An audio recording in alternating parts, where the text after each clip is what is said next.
सबसे श्रेष्ठ धर्म का वर्णन। मुनि बोले, भगवान, अब आप उस धर्म का वर्णन कीजिए जो सब धर्मों से श्रेष्ठ है तथा जिससे बढ़कर दूसरा कोई धर्म नहीं है।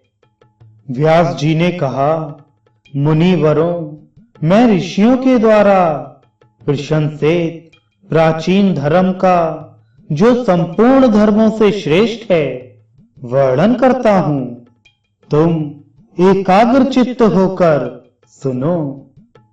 जैसे पिता अपने छोटे बालकों को अपनी आज्ञा के अधीन रखता है, उसी प्रकार मनुष्य बुद्धि के बल से अपनी प्रमथनशील इंद्रियों का यत्न पूर्वक संयम करे। मन और इंद्रियों की एकाग्रता ही सबसे बड़ी तपस्या है। उसे ही सब धर्मों की अपेक्षा श्रेष्ठ धर्म मानना चाहिए। पांचों इंद्रियों सहित छठे मन को बुद्धि के द्वारा एकाग्र करके सदा अपने आप में ही संतुष्ट रहे। नाना प्रकार के चिंतनीय विषयों का चिंतन ना करे।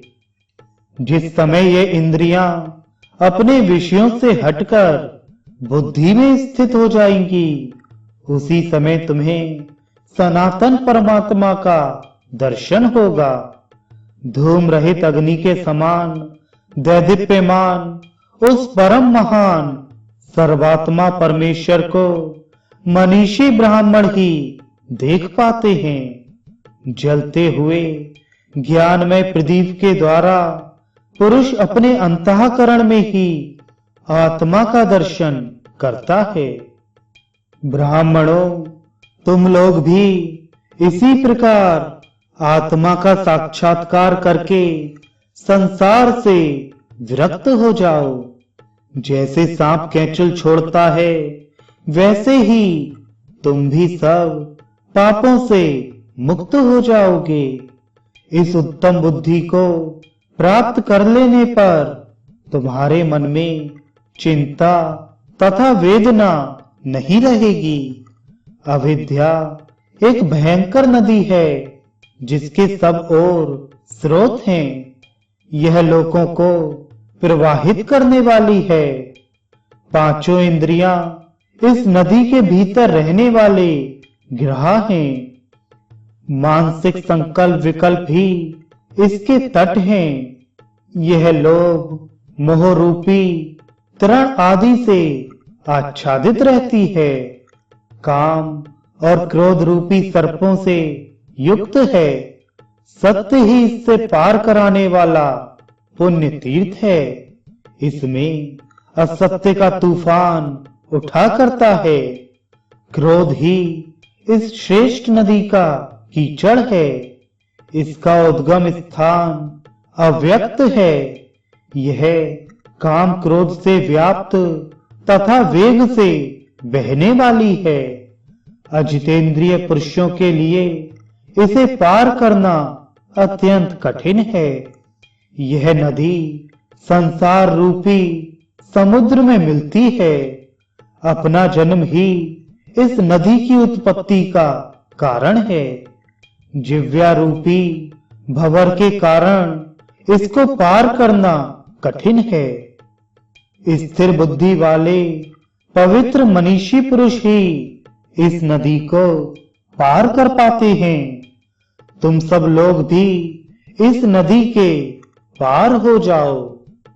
इससे पार हो जाने पर सब बंधनों से मुक्त हुआ पवित्र जितात्मा पुरुष उत्तम बुद्धि पाकर ब्रह्म स्वरूप हो जाता है।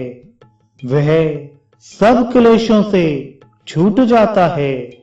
उसका अंतःकरण प्रसन्नता से पूर्ण रहता है तथा वह पाप रहित हो जाता है। उसमें हर्ष और क्रोध रूपी विकार नहीं रह जाते।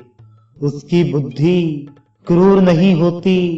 इस बुद्धि को प्राप्त करके तुम लोग समस्त प्राणियों की उत्पत्ति और प्रलय को देख सकोगे। यहाँ बताए हुए धर्म को विद्वानों ने सब धर्मों से श्रेष्ठ माना है। वह आत्मज्ञान का उपदेश संपूर्ण गुह्य रहस्यों में भी सबसे अधिक गोपनीय है।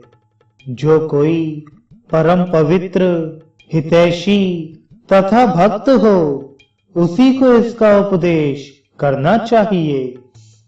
ब्राह्मणों, मैंने यहाँ जिस ज्ञान का वर्णन किया है, वह अनायास ही आत्मा का साक्षात्कार कराने वाला है। वह आत्म तत्व न स्त्री है, न पुरुष है और न नपुंसक ही है। उसमें दुख और सुख दोनों का अभाव है। वह साक्षात ब्रह्म है। भूत, भविष्य और वर्तमान सब उसी के रूप हैं। कोई पुरुष हो या स्त्री जो उस ब्रह्म को जान लेता है, उसे फिर जन्म नहीं लेना पड़ता। विप्रगण सब प्रकार के मतों ने इस विषय का जैसा प्रतिपादन किया है, उसके अनुकूल ही मैंने भी वर्णन किया है।